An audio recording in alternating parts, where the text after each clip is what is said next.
Welcome to my channel, a lead that bring your story about the love of a mafia boss. Now let's listen. The rain drummed against the cracked window of my studio apartment, each drop a tiny hammer striking glass. My daughter's soft breathing mingled with the storm, her tiny chest rising and falling in her second-hand crib. 15 months old today. 15 months since I'd fled from him, from that life, from everything I thought I wanted. I traced my finger along Lily's cheek, velvet soft and flushed with sleep. She had his eyes, dark, intense, demanding attention even when closed. The same eyes that had captured me that night at Bellini's, the upscale Italian restaurant where I'd been working double shifts to cover my mother's medical bills. I shouldn't have called him, I whispered to the darkness, my voice barely audible above the rain. The phone still clutched in my trembling hand felt impossibly heavy. One call to upend everything I'd carefully constructed. One moment of desperation when the eviction notice appeared on my door this morning. One terrible mistake. The ceiling dripped in the corner, a steady plink-plink into the pot I'd positioned beneath it. My apartment was falling apart. Just like my resolve. Just like my promise to never let him know about her. I closed my eyes, memories washing over me like the storm outside. The white tablecloths at Bellini's, the scent of truffle oil and aged wine, the way conversations had hushed when he entered, though no one knew exactly why they fell silent. Just that they should. Alexander Vega. They never said his name above a whisper. The youngest son who'd taken control of his family's business interests after his father's convenient heart attack. Handsome enough to grace magazine covers. Dangerous enough that people crossed the street when his gleaming black Bentley approached. I hadn't known any of this when I'd spilled red wine on his immaculate white shirt. I'd only seen a handsome customer, felt the instant heat of embarrassment, smelled his cologne, sandalwood and something darker, as I frantically dabbed at the spreading stain. "I'm so sorry," I'd stammered, my hands shaking as I tried to blot the expensive fabric with a napkin. "I'll pay for the cleaning, I promise." His fingers had wrapped around my wrist, stilling my movements. Not painfully tight, but firm. Commanding. His security detail, always at least 2 men, tensed at his table. "What's your name?" His voice was quiet, but it cut through the restaurant's ambient noise like a blade. "Eliza," I'd whispered. "Eliza Collins." Those dark eyes had assessed me, catalogued every detail of my face, my body, my being. I'd felt stripped bare under that gaze. Vulnerable in a way that made my heart race. "Eliza." The way he said my name made it sound like something precious, something he'd just acquired. "You couldn't afford this shirt on a year's salary." I'd flinched, reality crashing back. Just another rich jerk. I'd turned to leave when he spoke again. "But I like the fire in your eyes when I insulted you. Have dinner with me tomorrow, and we'll call it even. Not a question. A statement. As if my acceptance was a foregone conclusion. I should have said no. I should have walked away. But my mother's hospital bills were piling up, and something in his expression, a fleeting glimpse of loneliness, perhaps, had made me nod. One dinner became 2, became weekends at his penthouse, became me moving into his fortified mansion on the cliffs overlooking the city, became me falling in love with a man who collected people like objects, who showed affection through possession, protection, control. A cry from the crib snapped me back to the present. Lily was awake, her face scrunching up as she prepared to wail louder. I lifted her into my arms, inhaling her baby-sweet scent, feeling her tiny fingers grasp at my threadbare sweater. "Shh, sweetheart," I murmured against her dark curls. "Mommy's here." But for how long? Alexander would know where I was now. One phone call traced to this dingy apartment building on the wrong side of town. I'd managed to stay hidden for 15 months, working cash jobs, using a friend's address for mail, staying off social media. But one moment of weakness had undone it all. I hadn't told him about Lily on the call. I'd only asked for help with the rent just until I could find better work. But Paolo, his ever-present right-hand man who'd answered the phone, had heard Lily crying in the background, had asked questions I wasn't prepared to answer. "Sir," she said, "the baby's yours." I hadn't actually said those words, but Paolo had connected the dots. Alexander would come now. Alexander would take what he believed belonged to him. We should leave, I told Lily as I changed her diaper on the mattress that served as both my bed and changing table. Pack up and disappear again. But where would we go? With less than $200 to my name and an eviction looming, our options were non-existent. The women's shelter was full. I'd already called. My few friends couldn't risk harboring me once Alexander started looking. My mother was in a care facility, the bills paid anonymously after I'd left him. Another golden chain binding me to him. The knock on my door came just after dawn. As the rain finally subsided, 3 sharp raps that made my blood freeze in my veins. Too soon. He couldn't be here already, but Alexander had resources, connections, the kind that could find anyone, anywhere, in hours rather than days. I clutched Lily to my chest, her small body warm against mine. For a wild moment I considered the fire escape, considered running. But the metal stairs had collapsed last winter, and no one had bothered to fix them. We were trapped. The knocking came again, more insistent this time. Eliza. His voice, low and controlled, slipped through the cheap wood like smoke. Open the door. I pressed my lips to Lily's forehead, breathing in her scent one last time before our lives changed forever. I love you, I whispered. No matter what happens, remember Mommy loves you more than anything. My legs felt leaden as I crossed the small room.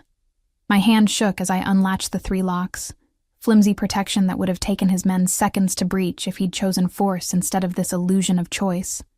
I opened the door just a crack, chain still in place, though the gesture was pointless. He stood in the dingy hallway, somehow making the peeling wallpaper and flickering fluorescent lights recede into the background. Alexander Vega didn't belong in places like this, yet he dominated the space completely. He wore a black suit that probably cost more than a year's rent from my apartment, the fabric molding perfectly to his broad shoulders. His dark hair was shorter than I remembered, emphasizing the sharp angles of his face. But his eyes, those eyes that had haunted my dreams, were exactly the same. Dark pools that gave nothing away while seeing everything. 15 months, 3 weeks, and 2 days, he said quietly, his gaze moving past me to scan my apartment. That's how long you've been gone. He'd counted the days. Something twisted in my chest, fear, longing, despair. Paolo stood behind him, along with another suited man I didn't recognize. Both wore the telltale bulge of shoulder holsters beneath their jackets. Alexander never went anywhere without protection, never left anything he valued unguarded. Let me in, Eliza. Still not a question. Never a question from him. I can't. My voice cracked. Please, just go. The rent money was a mistake. I'll figure something out. His expression hardened. The rent is the least of your concerns right now. He glanced at the chain on the door, then back to me. Either you remove that, or Paolo will. Your choice. But only one option leaves your door intact. Lily squirmed in my arms, making a soft cooing sound.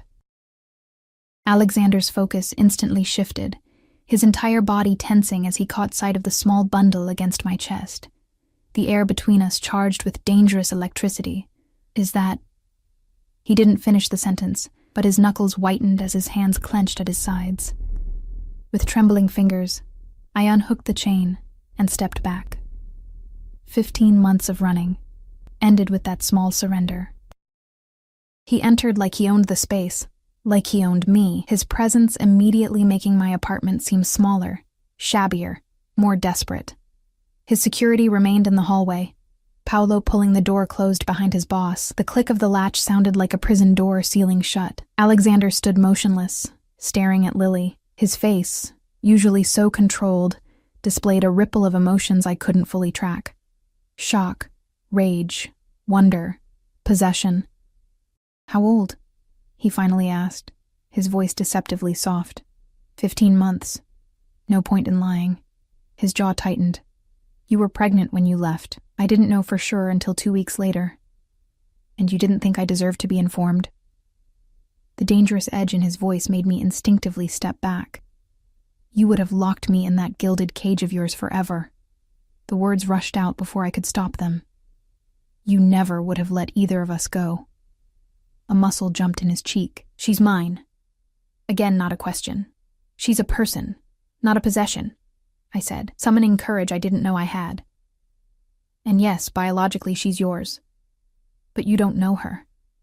You don't know what she needs, what she likes, what frightens her. Alexander moved closer, his gaze never leaving Lily. I fought the urge to back away further, to shield her from his intensity. Instead, I held my ground, though my heart hammered against my ribs. "What's her name?" he asked, something almost vulnerable flickering across his features. "Lily." I swallowed hard. Lily Rose Collins. His eyes snapped to mine, dark fire burning in their depths.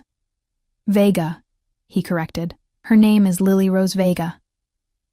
I opened my mouth to argue, but the look on his face stopped me. This was just the beginning of the battle, and I needed to choose my fights carefully. He reached out, one finger gently brushing against Lily's cheek. She turned toward the touch, curious, unaware of the danger this man represented. "To my freedom, to the life I'd tried to build for us, she has my eyes," he murmured, something like awe softening his voice. "Yes." His gaze swept around the apartment, cataloging the water-stained ceiling, the threadbare furniture, the stack of past-due notices on my rickety table. His expression darkened with each detail he absorbed. "This is where you've been raising my child?" The question was ice-cold, accusing. "In this?" He gestured sharply. "This squalor?" "We've been safe," I countered, chin lifting, "and loved. That's what matters." "Safe?" He barked a harsh laugh. "The front door to this building doesn't even lock. The windows are single pane, practically an invitation to break in. There's black mold in the corner over there. The neighborhood is overrun with normal people just trying to survive," I interrupted. "Not everyone can afford penthouses and private security, Alexander." His name on my lips after so long seemed to affect him. His eyes locked with mine, and for a breathless moment, the air between us crackled with everything unsaid, everything we'd once been to each other. Then Lily squirmed and reached toward him, curious about this new person. The spell broke. "Pack your things," he said, pulling out his phone. "Only what you absolutely need for tonight. The rest will be replaced." "What? No!" Panic surged through me. "We're not going anywhere with you." He looked up from his phone, his expression almost pitying. "Yes, you are. This isn't a discussion, Eliza. You're being evicted regardless. Your choices are to come with me now, with some dignity intact, or to be escorted out of here when the marshals arrive to change the locks. You can't just walk in here and take over our lives," I protested, though we both knew he could. He had the money, the power, the connections to do exactly that. "I'm not taking over your life." His voice softened marginally. "I'm saving it. Both your lives." He glanced down at Lily again, something fierce and protective crossing his features. "She deserves better than this, and deep down, you know it." Tears burned behind my eyes, but I refused to let them fall. He was right.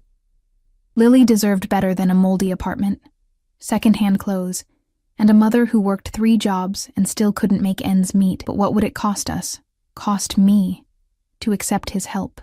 "We'll stay at a hotel," I suggested desperately. "You can help with that. Visit Lily. We can work something out." Alexander's expression hardened. "My daughter will not live in a hotel. Neither will you. Not when I have more than enough room." He stepped closer, until I could smell that familiar cologne. "You ran from me once, Eliza, took what was mine without a word. That won't happen again." The threat hung in the air between us, all the more frightening for being unspoken. If I went with him now, voluntarily, I might retain some small measure of control. If I fought, I'd lose everything. "1 bag," he repeated, glancing at his watch. 5 minutes. Then we leave. As I gathered our meager belongings with shaking hands, I knew that walking out that door with Alexander Vega meant the end of one life and the beginning of another. A life where Lily would have everything she could ever need, except perhaps a mother who was truly free. The journey from my crumbling apartment to Alexander's mansion was like traveling between worlds. His black Bentley glided silently through the city, Paolo driving while another security man, Marcus, I learned, sat in the passenger seat. Alexander and I occupied the back, Lily secured in a brand new car seat that had materialized within minutes of his phone call. "You still have the cliff house," I observed, watching the familiar route unfold outside the tinted windows. Rain beaded on the glass, distorting the city lights into watery smears of color. "Did you expect me to move?" Alexander sat beside me, not touching but close enough that I felt the heat radiating from his body. His gaze kept returning to Lily, who had fallen asleep as soon as the car started moving. "That house has been in my family for generations." What he didn't say, what he didn't need to say, was that the mansion had been strategically built to be defensible, with only one winding road leading up to it, security systems that rivaled government installations, and clear sight lines in all directions. Perfect for a man with his kind of enemies. "I thought maybe you'd sold it after I left. After I betrayed you. After I took your child and disappeared." His expression tightened. "I don't discard valuable things simply because they've temporarily slipped from my grasp." The implication hung heavy in the air between us. I wasn't discarded, just temporarily misplaced. Now, reclaimed. I turned away, focusing on the familiar neighborhoods sliding past.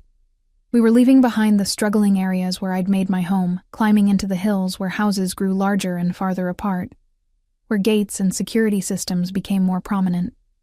Lily stirred in her sleep, one tiny hand curling into a fist above her blanket.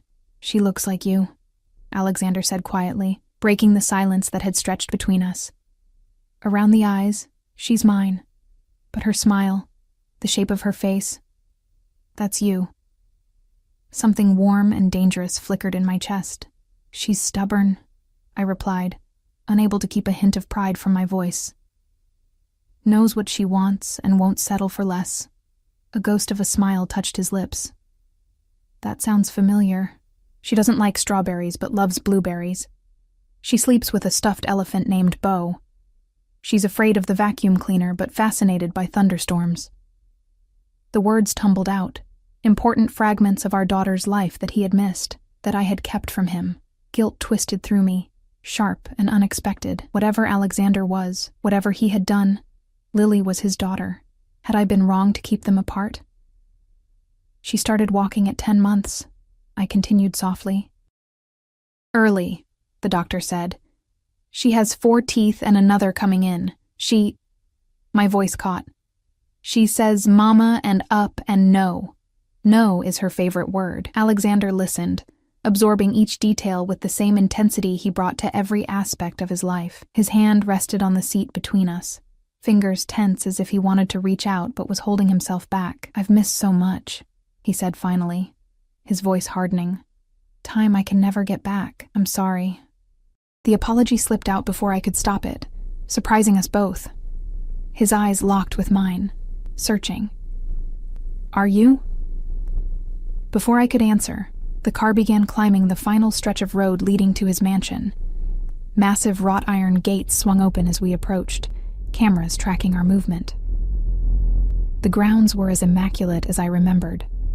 Manicured lawns, strategic landscaping that eliminated potential hiding spots, subtle security features disguised as decorative elements. The house itself loomed at the end of the curved driveway, a modern fortress of stone, glass, and steel perched at the edge of the cliff. Lights blazed from the windows, turning the raindrops into sparkling diamonds as they fell. My stomach knotted at the sight. I had both loved and hated this place. Loved the beauty, the security, the luxury. Hated the isolation, the constant surveillance, the feeling of being a bird in a gilded cage. Paolo pulled to a stop under the covered portico. Before he could exit to open our doors, Alexander was already stepping out, moving around to my side. He opened my door himself, something he rarely did. He usually left such tasks to his security detail. The message wasn't subtle. Tonight was different. Tonight was personal. "Welcome home," he said as he helped me from the car, his hand warm against mine. I pulled away as soon as I was standing. "This isn't home." His jaw tightened, but he didn't argue. Instead, he reached past me to carefully unbuckle Lily from her car seat. His movements were tentative, unpracticed, so unlike his usual confidence. "May I?" he asked, hands hovering near our sleeping daughter. The question, an actual request rather than a command, startled me. I nodded, watching as he gently lifted Lily into his arms. She stirred but didn't wake, settling against his chest as if she somehow recognized the safety of her father's embrace. The sight made my throat tighten. Alexander stood perfectly still, studying the tiny person in his arms with undisguised wonder. In that unguarded moment, I caught a glimpse of the man I had fallen in love with. Not the calculating businessman, or the feared underworld figure, but the man who could be tender, who understood the value of beautiful, fragile things. "She's perfect," he whispered, more to himself than to me. The massive front door opened before we reached it. Mrs. Hendricks, Alexander's housekeeper, stood in the entryway, her usual stern expression softened by curiosity, as she took in the scene, her employer carrying a sleeping child, me trailing behind with our single bag of belongings. "Mr. Vega," she greeted him, then turned to me with barely concealed surprise. "Miss Collins, it's been some time." "Mrs. Hendricks," I replied, uncomfortable under her scrutiny. She had never approved of me, viewing me as a temporary distraction for her employer. Now her gaze moved to Lily, eyes widening slightly as she registered the implications. "The blue suite has been prepared, as requested," she informed Alexander, recovering her professional demeanor. "And the adjacent room has been—" She hesitated, glancing at Lily again. "Modified according to your instructions." Alexander nodded. "Thank you. We'll need a light meal sent up, and tea for Miss Collins." He remembered how I'd always preferred tea to coffee, especially in the evening. The realization unsettled me. How many other details about me had he preserved, catalogued, kept close during our separation? Mrs. Hendricks disappeared down a hallway, and Alexander led the way upstairs. I followed, overwhelmed by the familiar scents and sounds of the mansion, the subtle fragrance of beeswax polish, the faint classical music playing from hidden speakers, the soft hum of the climate control system maintaining perfect temperature despite the storm outside. The blue suite was on the east wing's second floor, far from Alexander's master suite at the opposite end of the house. This small mercy allowed me to breathe a little easier. At least he wasn't assuming we would immediately return to sharing a bedroom. He pushed open the door to reveal a spacious sitting room decorated in shades of blue and cream. A fire crackled in the marble fireplace, casting dancing shadows on the walls. Through an archway, I glimpsed the bedroom with its enormous four-poster bed draped in blue silk. But what stopped me in my tracks was the adjoining room. The door stood open, revealing what had once been a small library, now transformed into a nursery. A handcrafted wooden crib dominated the center of the room, surrounded by stuffed animals, a rocking chair, and shelves filled with children's books. A mural of a fairy tale forest covered one wall, delicate and whimsical. "How did you—" I couldn't finish the question. He'd had mere hours since learning about Lily, yet the room looked as if it had been planned for weeks. "Money motivates quick work," Alexander replied simply, carrying Lily to the crib. He laid her down with surprising gentleness, tucking the blanket around her tiny form. "This is temporary. I'll have proper rooms designed for both of you." I approached the crib, noting the quality of everything in the nursery. The mobile hanging above was hand-painted, the stuffed animals organic cotton, the books first editions of classic children's tales, nothing but the best for a Vega heir. "She's not used to sleeping alone," I said, guilt twisting through me again. "At the apartment, she was always with me." Alexander's expression darkened momentarily. "She'll have her own space here. It's better that way." "Better for whom?" I challenged, keeping my voice low to avoid waking Lily. He straightened, his full height towering over me. "For all of us. She needs to develop independence. You need privacy, and I—" He stopped abruptly. "You need control." I finished for him. His eyes flashed. "I need to know my family is safe. That's not negotiable, Eliza." Family. The word hung between us, loaded with implications. Before I could respond, a discreet knock at the door announced Mrs. Hendricks with our meal. She wheeled in a cart laden with covered dishes, a teapot sending fragrant steam into the air. "Will there be anything else, Mr. Vega?" she asked, shooting another curious glance toward the nursery. "That's all for now. Thank you, Mrs. Hendricks." The dismissal was polite, but firm. After she left, Alexander gestured toward the small dining table by the window. "You should eat." You've lost weight. I hadn't realized he'd been cataloging the changes in my body, and the observation made me self-conscious. I was thinner than when I'd left, the combination of pregnancy, stress, and financial hardship leaving me more angular, my curves less pronounced. Not hungry, I replied, though the aroma from the covered dishes made my stomach growl traitorously. He sighed, an unusual display of frustration. You need to maintain your strength, for Lily's sake, if not your own. The manipulation was transparent but effective. I sank into one of the chairs, allowing him to remove the silver cover from my plate. Grilled salmon, asparagus, roasted potatoes, my favorite meal from before, another memory he'd preserved. Alexander poured tea into a delicate china cup, adding a splash of milk and half a teaspoon of honey, exactly how I preferred it. He placed the cup beside my plate, then took the seat opposite mine. Aren't you eating? I asked, picking up my fork. I had dinner earlier. He watched as I took a bite, satisfaction crossing his features when I continued eating. We need to discuss arrangements. I tensed. Arrangements? For you and Lily, your living situation, financial support, security measures, legal status. Legal status? I echoed, alarm rising. Lily needs to be officially registered as my daughter, my heir. That means a DNA test for legal purposes, though it's merely a formality.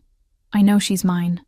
His certainty should have been offensive, but the resemblance between them was undeniable. And me? What's my legal status in this scenario? I couldn't keep the bitterness from my voice. Alexander's expression softened fractionally. That depends on you, Eliza. On what I'm willing to agree to, you mean? On what you want. He leaned forward, his intense gaze locking with mine. What do you want? Security for Lily? A career? Education? Tell me, and it's yours. Everything but freedom, I thought, but didn't say. I want to maintain custody of my daughter.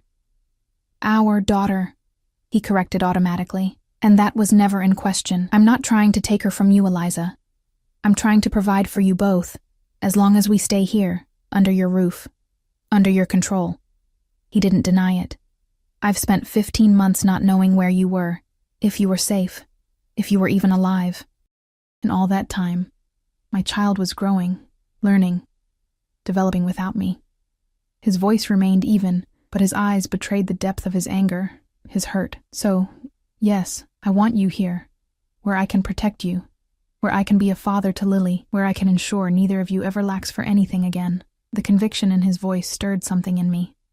Not just fear, but a complicated tangle of emotions I wasn't ready to examine. In another life, with another man, his determination to provide and protect might have been romantic. With Alexander, it was a beautiful, dangerous trap. I had reasons for leaving, I said quietly. Then explain them to me. The command was soft, almost a plea. Help me understand why you ran from everything I offered you. I set down my fork, appetite vanishing. You didn't offer, Alexander. You imposed. There's a difference. I gave you everything, he countered, frustration edging into his tone. A home, security, luxury, He stopped, jaw tightening. Your what? I pressed, something reckless pushing me forward. His eyes met mine, dark and fathomless. Everything, he repeated simply. But not himself. Not really. Alexander had given me possessions, protection, a position as his chosen companion. But he'd kept his innermost self locked away, sharing glimpses only in rare, unguarded moments. Like now, as he watched me across the table, vulnerability briefly visible beneath his controlled exterior. A cry from the nursery broke the tension. Lily was awake, her voice rising in confusion at the unfamiliar surroundings. I stood immediately, but Alexander was faster, already moving toward the doorway. I'll get her, I said quickly, alarmed by his eagerness. We'll both go. Not a command this time, but not quite a request either. Together we entered the nursery. Lily stood in the crib, tears streaking her chubby cheeks, hands gripping the railing.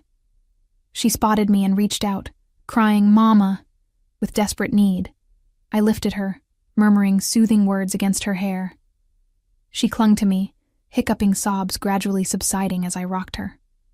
Over her head I met Alexander's gaze, finding it fixed on us with naked longing. She's afraid, I explained unnecessarily. New place, new sounds.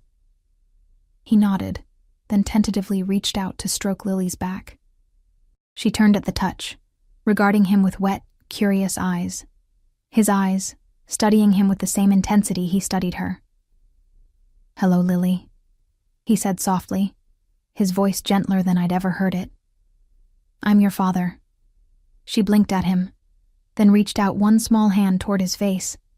Alexander remained perfectly still as she patted his cheek, exploring. Something shifted in his expression, a softening, a breaking open, that made my heart twist painfully in my chest. In that moment, watching Alexander meet his daughter properly for the first time, I realized the magnitude of what I'd done in keeping them apart. Whatever my reasons, whatever my fears, I'd deprived them both of this connection. The knowledge settled like a stone in my stomach, heavy with implications. Lily's hand moved to the silver chain around Alexander's neck, the one he never removed, with the small medallion of Saint Michael, patron saint of protection. She tugged, fascinated by the glint of metal. "Careful, little one," he murmured, gently removing her fingers. "That's very special to me. Perhaps someday it will be yours." The tenderness in his voice, in his careful handling of her tiny fingers, revealed a side of Alexander few ever glimpsed. This was the man I'd fallen for.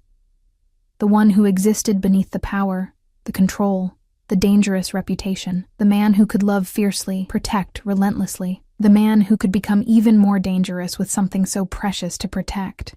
Morning light streamed through the tall windows, turning dust motes into floating gold. I woke disoriented, the silken sheets and plush mattress foreign after months of sleeping on a threadbare futon. For a moment, panic seized me. Where was Lily? Then I heard her delighted giggle from the nursery, followed by a deeper masculine murmur.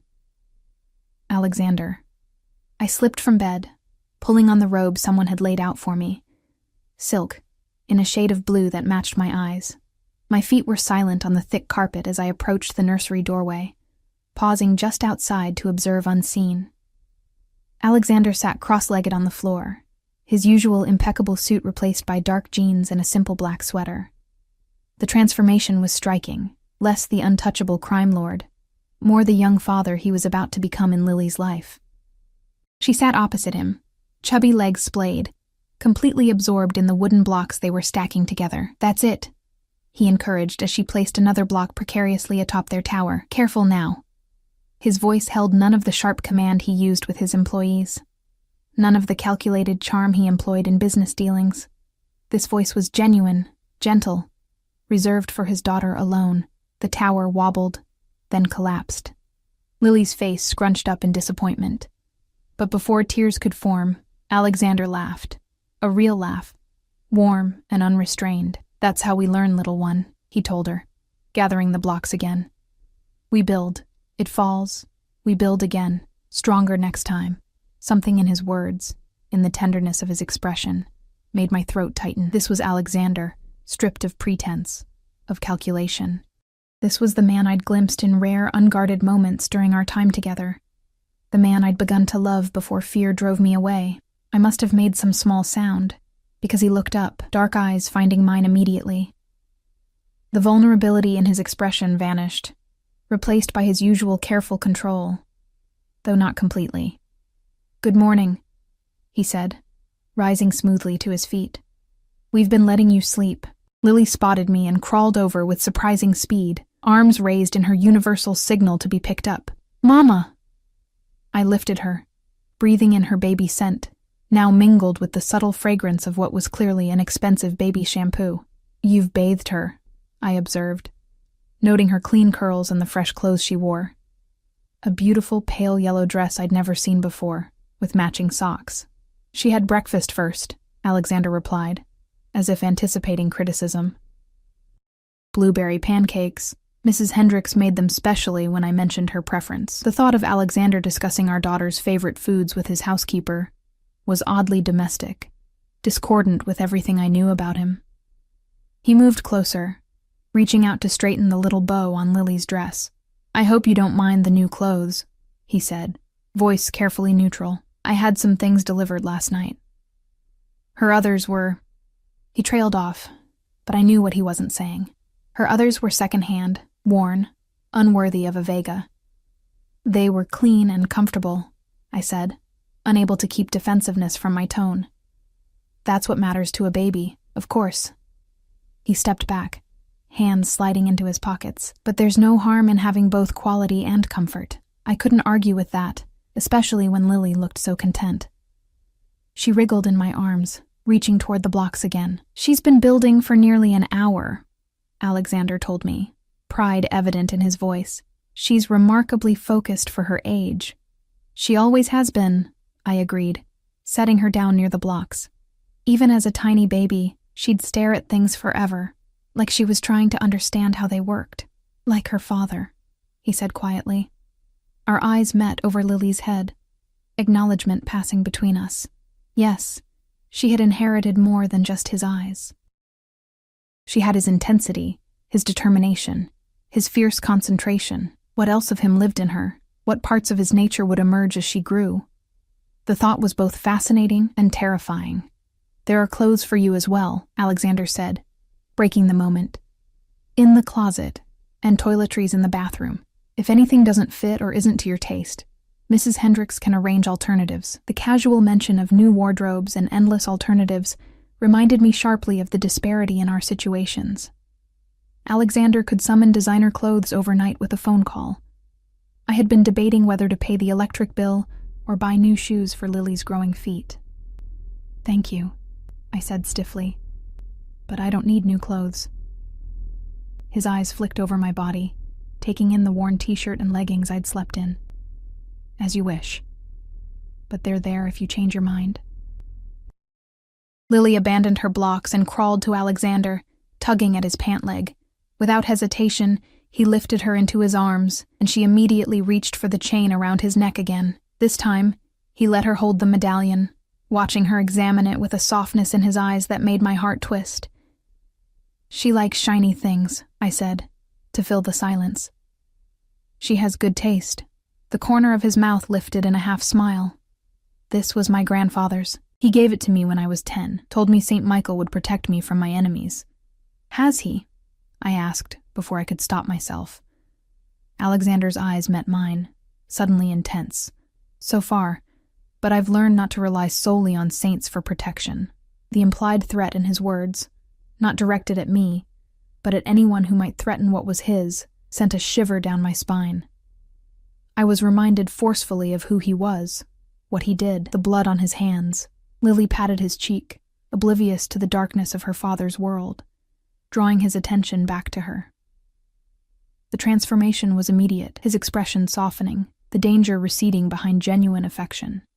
I've cleared my schedule for today, he said, bouncing Lily gently in his arms. I thought we might spend it together, the three of us. Playing happy families? I couldn't keep the bitterness from my voice. His jaw tightened, getting to know my daughter and discussing our future. Our future. Not my future. Our future. As if it were already decided, already mapped out in his mind. Knowing Alexander, it probably was. I need to take a shower, I said, rather than engage with that loaded statement. Can you watch her for a few minutes? Of course. He seemed almost offended that I'd asked. Take your time. The bathroom attached to the blue suite was larger than my entire apartment had been, with marble surfaces, a rainfall shower, and a soaking tub big enough for two. The luxury that had once seemed normal now felt obscene after 15 months of struggling to survive. I showered quickly, wrapping myself in a fluffy towel afterward.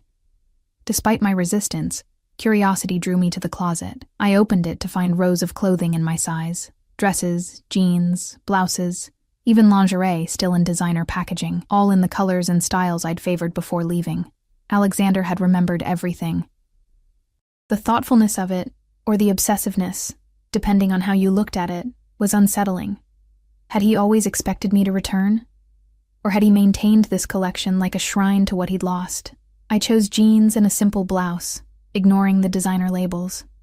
As I dressed, I caught sight of myself in the full-length mirror. The woman staring back looked both familiar and strange, clean, well-rested, draped in expensive fabric. but with eyes hardened by struggle, by fear, by survival. When I returned to the nursery, I found it empty. A momentary panic seized me until I heard voices from downstairs. I followed the sound to the mansion's sunroom, a glass-enclosed space overlooking the cliff and the ocean beyond. Alexander sat at a table laden with breakfast foods, Lily secured in a brand-new high chair beside him. "Just in time," he said, looking up as I entered. "Coffee?" "Tea, please." I took the seat opposite him, trying to ignore how normal this felt. Breakfast with Alexander, morning sunshine, the spectacular view. He poured tea from a silver pot, adding milk and honey without asking. I thought we'd eat, then perhaps walk in the gardens. Lily might enjoy the koi pond. The casual domesticity of his plans was jarring, as if we were any normal family planning a Sunday together.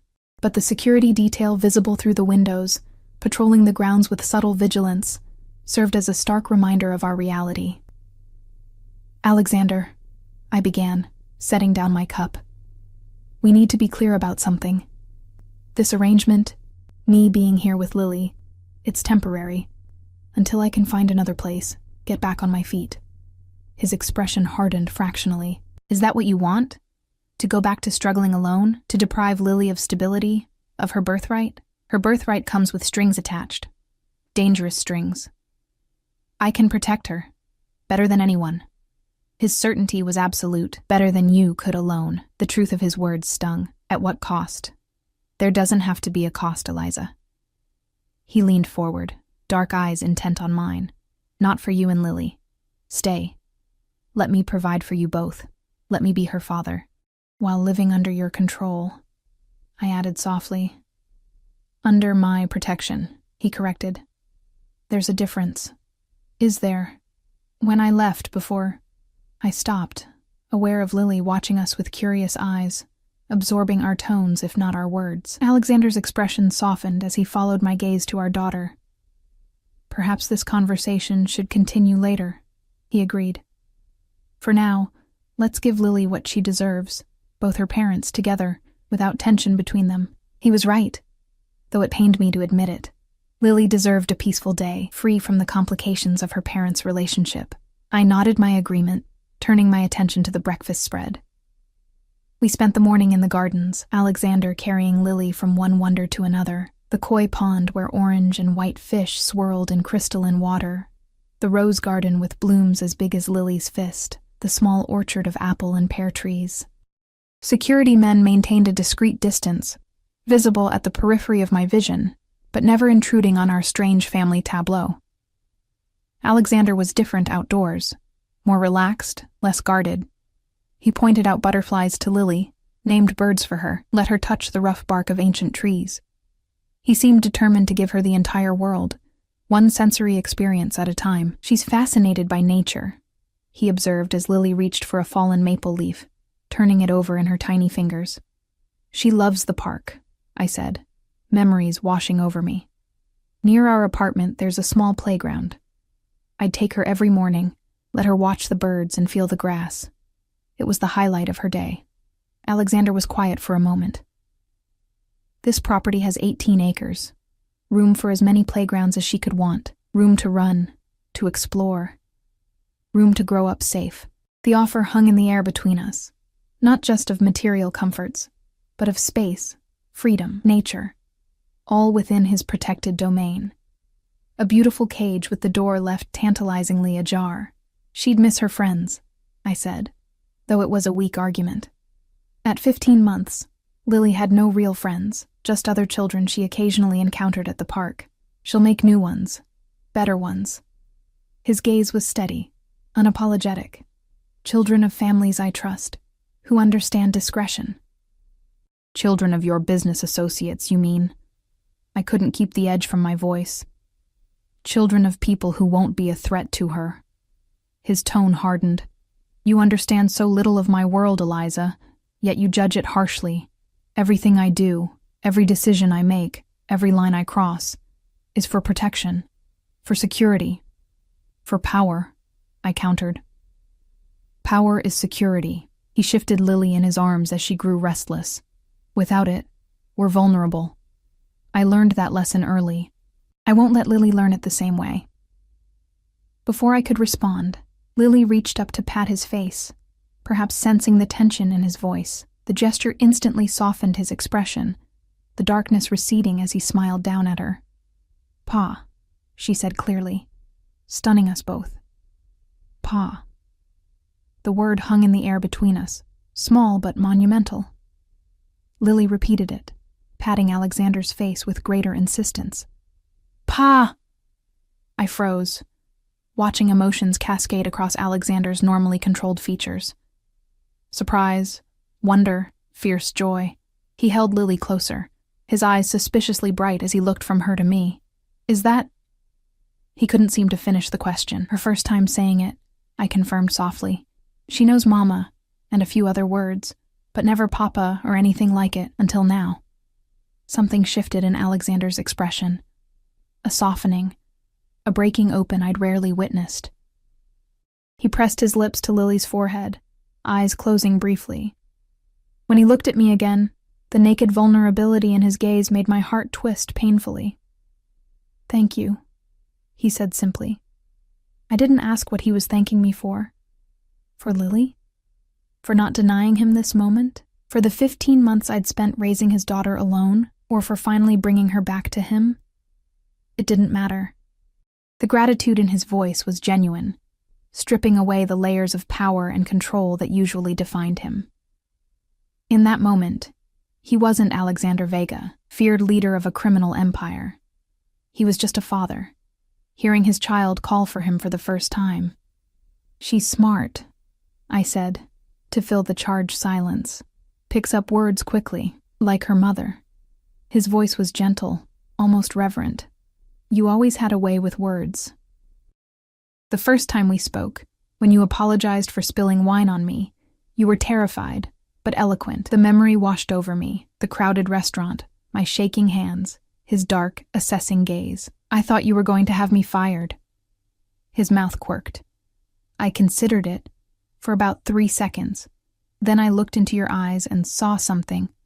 He paused, searching for the right word. "Something defiant. Scared, yes, but unwilling to be cowed." It intrigued me. Lily squirmed in his arms, reaching toward a butterfly fluttering past. Alexander carefully turned so she could watch it land on a nearby flower. The tenderness in his movements, the patience in his expression, these were sides of him I'd glimpsed only rarely before I left, sides that Lily drew out effortlessly. "We should head back to the house," he said after a moment. "It's getting warm, and Lily should have her nap soon." I nodded, falling into step beside him as we made our way back through the gardens. Security personnel materialized ahead of us, clearing our path, checking doorways before we passed through them. The constant vigilance that had once seemed paranoid to me now felt necessary with Lily in our care. Mrs. Hendricks met us in the kitchen, where a light lunch had been prepared. "Mr. Castillo called twice while you were out," she informed Alexander. He insisted it was urgent. A shadow crossed Alexander's face. "Thank you, Mrs. Hendricks. I'll call him after lunch." I recognized the name, Emilio Castillo, one of Alexander's most important business partners. The legitimate side of their partnership involved shipping and import/export. The other side, well, I'd made a point of knowing as little as possible about that. "Business problems?" I asked carefully as we settled at the kitchen table, Lily secured in her high chair with a small plate of cut fruits and cheese. Alexander's expression closed off. "Nothing for you to worry about." The familiar dismissal stung, reminding me of the early days of our relationship when he'd kept me entirely separate from his work. Later, as I'd become more integrated into his life, I'd learned just enough to understand the danger, enough to fear for our future together. If it affects Lily's safety, then it is my concern, I countered, keeping my voice low. Something like respect flickered in his eyes. "It doesn't. Not directly. And I won't allow it to." We ate in silence for a while, watching Lily methodically demolish her blueberries. She was focused entirely on her task. Tiny fingers stained purple, oblivious to the tension between her parents. "Emilio's son is getting married next month," Alexander said suddenly. "A large celebration, very public. He's requested our presence." The hour caught me off guard. You want me to attend a Mafia wedding with you?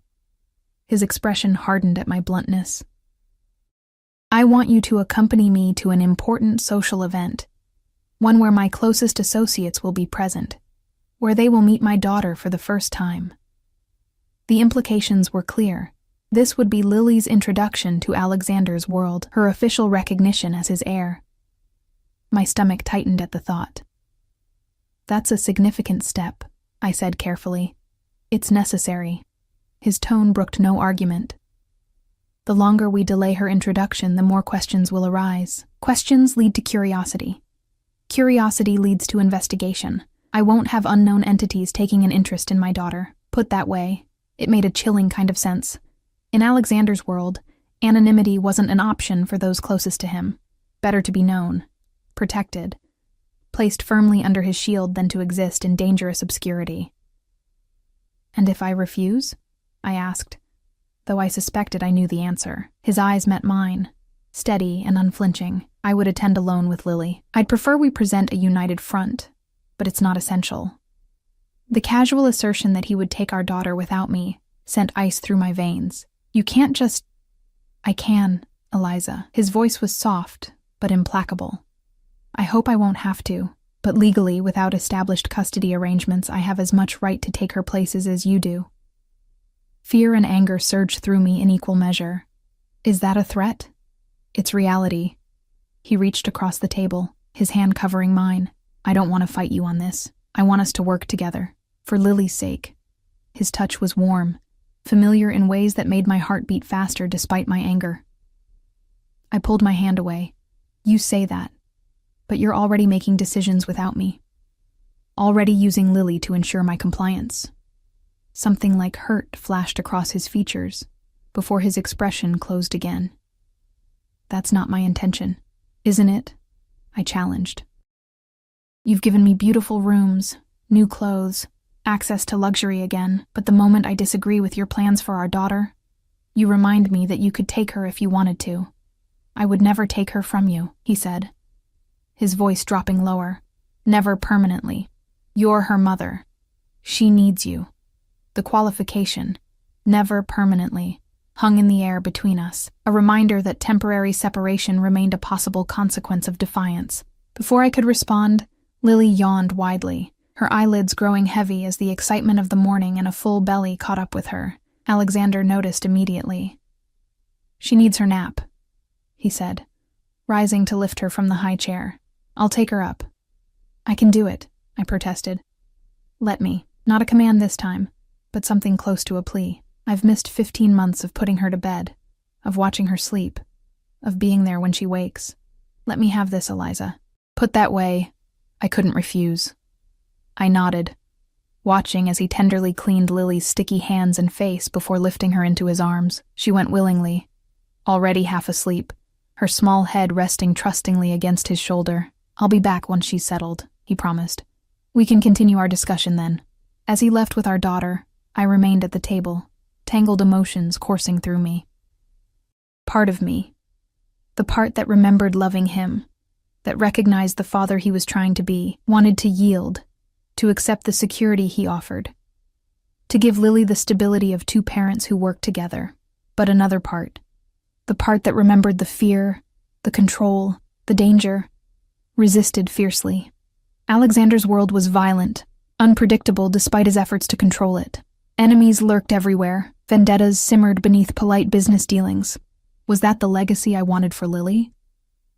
I wandered to the massive windows overlooking the cliff, watching waves crash against rocks far below. The isolation of this place, once suffocating, now seemed like a shield, protecting Lily from the harsh realities of both poverty and danger. Here, she would want for nothing. Here, she would be guarded day and night by men willing to die for her because she was Alexander's. The sound of footsteps pulled me from my thoughts. Alexander had returned, his expression somber as he approached. She's asleep, he said. I left the monitor on. Mrs. Hendricks will alert us when she wakes. I nodded, turning back to the window. This view always made me feel small, insignificant against the vastness of the ocean. He came to stand beside me, close enough that I could feel the heat of his body, smell the familiar scent of his cologne. Is that why you would spend hours out here? I always wondered. Partly, I admitted. It was also the one place I felt I could breathe. No security cameras, no guards hovering nearby, just sky and sea and silence. He was quiet for a long moment. I never meant to make you feel trapped, Eliza. I know. And I did know. That was the tragedy of it. Alexander's need for control, for security, wasn't malicious. It stemmed from love, from fear of loss, but the result was the same. But good intentions don't change the reality. What reality is that? He asked softly.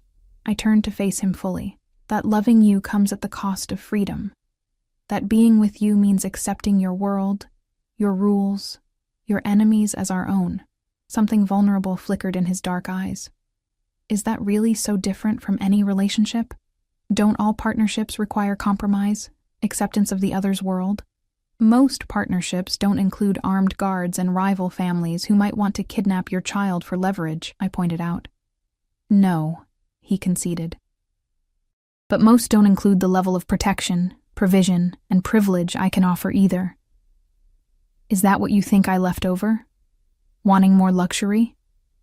His jaw tightened. I think you left because you were afraid. Of me. Of my world. Of how deeply you were beginning to care despite that fear. The accuracy of his assessment stole my breath. You make it sound simple. It is simple. He moved closer, one hand coming up to brush a strand of hair from my face. The gentle touch sent electricity skittering across my skin. You were afraid, so you ran. With my child. Now you're back, and we have a chance to do things differently, to find a balance that works for both of us. For all three of us. And if that balance doesn't exist? I whispered. His fingers lingered at my cheek. It exists. We just have to be willing to work for it.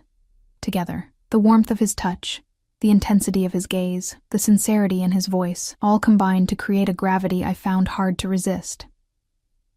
This close, I could see the faint lines at the corners of his eyes, new since I'd left. Signs of stress, of sleepless nights, perhaps of grief. When I found out I was pregnant, I said softly. My first thought was happiness, not fear, not doubt. Just joy at the idea of having your child, of creating something permanent between us. Surprise and something deeper flickered across his features. You never told me that. By the time I knew for certain, I was already gone, already convinced I'd made the right choice in leaving. And now? His voice dropped lower. Do you still believe it was right? I stepped back, breaking the dangerous intimacy between us. I don't know. Seeing you with Lily, watching how you are with her, I shook my head. It complicates things. Complications can be navigated, he said. If we're both willing to try. Before I could respond, the baby monitor crackled with Lily's fretful cry. She'd woken early from her nap, perhaps disturbed by the unfamiliar surroundings. I'll get her, I said quickly, relieved for the interruption. Alexander nodded, letting me go. Take your time. When you're ready, I thought we might swim. The indoor pool is heated, and I had infant swimming gear delivered this morning. Of course he had. Alexander's efficiency in providing for his newly discovered daughter was both impressive and overwhelming. I nodded my acknowledgement before hurrying upstairs, eager for the simple clarity of comforting my child. Lily was standing in her crib, tears streaking her cheeks, arms reaching up as soon as she saw me. Mama, she hiccuped, the distress in her voice tearing at my heart. I'm here, sweet girl, I murmured, lifting her into my arms. Mama's here. She clung to me, her small body gradually relaxing as I rocked her, humming softly. Over her head, my gaze fell on the nursery with its beautiful furnishings, its careful attention to detail, its subtle security measures, a fingerprint scanner disguised in the doorframe, reinforced windows with bulletproof glass, a panic button incorporated into the light switch. Alexander had created this space in hours, a perfect blend of childhood wonder and fortress-like protection. It represented everything he offered: safety, beauty, luxury, and everything that came with those gifts: vigilance, isolation, the ever-present awareness of potential threats. As Lily calmed in my arms, I faced the truth I'd been avoiding since Alexander found us. This wasn't just about what I wanted anymore. It wasn't even just about what was best for Lily. Though that remained paramount, it was about finding a way forward that acknowledged the reality of who we were, all three of us. A reality where Alexander was not just the dangerous man I'd fled from, but also the devoted father Lily deserved to know. Where I was not just the frightened woman who had run, but also the mother who would do anything to protect her child, including, perhaps, learning to trust the one man who threatened my independence, even as he promised to safeguard our future. The week settled into a strange rhythm. Alexander balanced his business obligations with time spent with Lily, visibly torn between the empire that demanded his attention and the daughter he was desperate to know. I watched their bond strengthen daily, Lily's initial wariness giving way to delight whenever he appeared, her tiny hands reaching for him, her face lighting up at the sound of his voice. "Pa," she called for him now with the same enthusiasm she called for me. The words seemed to transform Alexander each time he heard it, softening the hard edges of the man I'd feared enough to flee. On the 7th morning, I found them in the sunroom, Alexander pointing out boats on the distant horizon, while Lily sat in his lap, completely enthralled by his deep voice and the attention he lavished on her. "There's a yacht," he was saying, finger tracing its path across the glass. "Someday I'll take you sailing. Would you like that, little one?" Lily babbled in response, patting the window. He laughed, a genuine sound I'd heard more in the past week than in all our previous time together. The sight of them, framed by morning light, father and daughter forming a bond I'd never expected to witness, made my heart twist painfully in my chest. "You're staring," Alexander said without turning, his acute awareness of his surroundings ever present despite his focus on Lily. "Just thinking," I replied, moving into the room to join them. His eyes met mine as I sat opposite them, dark and searching. About how different you are with her." I gestured toward Lily, who was now attempting to stand on his lap, his large hands supporting her gently. "I've never seen this side of you before." Something vulnerable flickered across his features. "It's not a side I've had much occasion to show." "It suits you," I admitted softly, being a father. The compliment seemed to catch him off guard. For a moment, the careful mask he maintained even around me slipped completely, revealing naked emotion, gratitude, hope, something deeper I wasn't ready to name. "Thank you," he said simply. "That means more than you know." Lily chose that moment to lunge toward me, nearly toppling from his grasp. Alexander caught her expertly, passing her into my waiting arms with a rueful smile. "She still prefers you," he observed without bitterness. "I'm familiar," I corrected, settling Lily against my hip. "That's all. She's getting more comfortable with you every day." He nodded, his expression thoughtful. "I have to leave for a few hours today. A meeting I can't avoid or postpone." The sudden shift in topic caught me off guard. "Business?" "Yes." His tone made it clear he wouldn't elaborate. "Paolo and Marcus will remain here with additional security posted at all entrances. Mrs. Hendricks will be available if you need anything." The idea of being left in his home, surrounded by his men, should have triggered the old claustrophobia. Instead, I felt an unexpected surge of relief, a reprieve from the intensity of his presence, from the constant awareness of him that had never quite faded, even after 15 months apart. "We'll be fine," I assured him. "Lily and I can explore the house a bit more. She enjoys new places." Alexander hesitated, then reached into his pocket and withdrew a small velvet box. "Before I go, there's something I want you to have." Wariness crept through me as he placed the box on the table between us. "Alexander, it's not what you think," he said, correctly reading my expression. "Open it." With Lily balanced on my hip, I reached for the box, flipping it open with one hand. Inside lay a delicate silver bracelet with a single charm, a small, intricately detailed elephant. "Bo," I whispered, recognizing the resemblance to Lily's favorite stuffed animal. "For protection," Alexander explained quietly. "The elephant is equipped with a GPS tracker, virtually undetectable. If anything were to happen, if anyone ever tried to take her, we would find her immediately. I should have been angry at the presumption, the technological leash disguised as a gift. Instead, I found myself strangely touched by the thought behind it. In Alexander's world, this was love. Practical, protective, anticipating threats before they materialized. "It's also just a beautiful bracelet," he added, misreading my silence. "Something special from her father. If the tracker bothers you—" "It doesn't," I interrupted, surprising us both.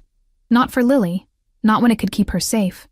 Relief crossed his features. He stood, moving around the table to take the bracelet from the box. "May I?" I nodded, holding Lily steady as Alexander carefully fastened the delicate chain around her tiny wrist. She immediately became fascinated with the elephant charm, trying to put it in her mouth. "Thank you," I said, looking up to find his face closer than I'd expected, his eyes intent on mine. "I would do anything to protect her," he said, his voice low and fierce, "to protect both of you." The intensity in his gaze made my heart race. For a breathless moment, we were suspended in time, his hand still touching Lily's, his face inches from mine, the morning sun casting gold across his features. I could smell his cologne, feel the heat radiating from his body, see the subtle flecks of amber in his dark eyes. The moment broke, when Lily squirmed between us, demanding attention.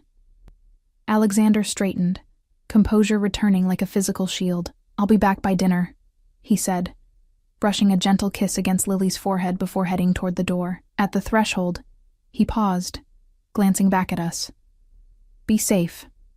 The words were a command, a plea, and a promise all at once. After he left, the house felt simultaneously emptier and more spacious. Lily and I spent the morning in the gardens, watched from a discreet distance by Paolo, whose vigilance never wavered despite Alexander's absence. After lunch and Lily's nap, restlessness drove me to explore the parts of the mansion I'd avoided during my previous stay. The library was exactly as I remembered. 2 stories of floor-to-ceiling bookshelves, a massive fireplace, leather chairs designed for long hours of reading. What I hadn't known, what I discovered now, was the children's corner Alexander had added in our absence. Plush cushions, shelves of picture books, even a small table with crayons and paper, all waiting for a child who hadn't existed in this house until a week ago. "How long has this been here?" I asked Mrs. Hendricks when she found us exploring. She hesitated, loyalty to Alexander warring with truth. "It was added 6 months after you left, miss. Mr. Vega had it designed, though he never said why. 6 months after I disappeared with his unborn child. Had he somehow known? Or had this been an act of hope, of faith, that someday he would have a family to fill this space?" The thought followed me through the afternoon and into the evening as Lily and I settled in the blue suite, waiting for Alexander's return. Dinner came and went with no sign of him. As I put Lily to bed, worry began to gnaw at me, not just for him, but for what his absence might mean. Business, in Alexander's world, often involved danger. It was past midnight when I heard the front door open, followed by low voices in the foyer. Relief washed through me, surprising in its intensity. I moved to the bedroom doorway, listening as footsteps ascended the stairs, heavier than usual, slightly uneven. When Alexander appeared in the hallway outside our suite, I gasped softly. His pristine suit was rumpled, his hair disheveled. A darkening bruise marred his left cheekbone, and he held himself stiffly, as if favoring his right side. "What happened?" I asked, stepping into the hallway to meet him. He straightened at the sight of me, attempting to mask his discomfort. "A disagreement. Nothing serious." "You're hurt," I insisted, reaching toward his face before catching myself, hand hovering awkwardly between us. Something flickered in his eyes, surprise, vulnerability, longing. "It looks worse than it is. Let me help," I said, the words emerging before I could question them. "Please." He hesitated, then nodded, allowing me to guide him into the blue suite. In the bathroom, I found a first aid kit, comprehensive, hospital grade, and returned to find him seated on the edge of my bed, jacket removed, tie loosened. "Lily?" he asked as I set the kit beside him. "Asleep," I assured him, dampening a cloth with warm water. She went down easily tonight. His eyes followed my movements as I approached. You don't have to do this, Eliza. I know. I stepped between his knees, gently pressing the cloth to his cheekbone. He flinched slightly, then held still. But I want to. The admission hung in the air between us as I carefully cleaned the cut on his face. This close, I could see the fatigue in his eyes, the tension in his shoulders, the way he controlled his breathing to mask pain. Ribs? I asked quietly. A small nod. Bruised. Not broken. My hand moved from his face to the buttons of his shirt before I could overthink the gesture. He remained motionless as I unfastened them, revealing the tanned skin beneath, marred by an angry purple bruise spreading across his right side. Alexander, I breathed, fingers hovering above the injury. This isn't nothing. It's the cost of doing business, he replied, his voice rougher than before. The cost of keeping what's mine safe. The implication was clear. Whatever had happened tonight had been in service to his empire, his family, his control. His protection extended to Lily and me, but at a price paid in blood, sometimes his own. I pressed a cold compress gently against his ribs, aware of his sharp intake of breath, the heat of his skin beneath my fingers. We'd been in this position before, during our time together, me tending his wounds, him accepting care he would allow from no one else. You should have called, I said softly. Let me know you'd be late. His eyes sought mine, surprise evident. Would you have worried? Yes, I admitted, the truth easier in the quiet intimacy of the moment. I did worry. Something shifted in his expression. A softening. A hope he couldn't quite suppress. His hand came up to cover mine where it rested against his side, warm and steady despite his injuries. I missed this, he said, voice barely above a whisper. Missed you. The confession hung between us, honest in a way Alexander rarely allowed himself to be. I should have stepped away, maintained the boundaries I'd been so careful to establish since our reunion. Instead, I found myself swaying closer, drawn by the vulnerability in his eyes, the familiar scent of his skin, the heat of his touch. Alexander, I breathed, uncertain if his name was a warning or an invitation. His free hand rose to cut my cheek, thumb brushing gently across my lower lip. Tell me to stop, he murmured. And I will. In the silence that followed, with Lily sleeping peacefully in the next room, and Alexander's dark eyes searching mine for permission, for forgiveness, for something more, I made a choice.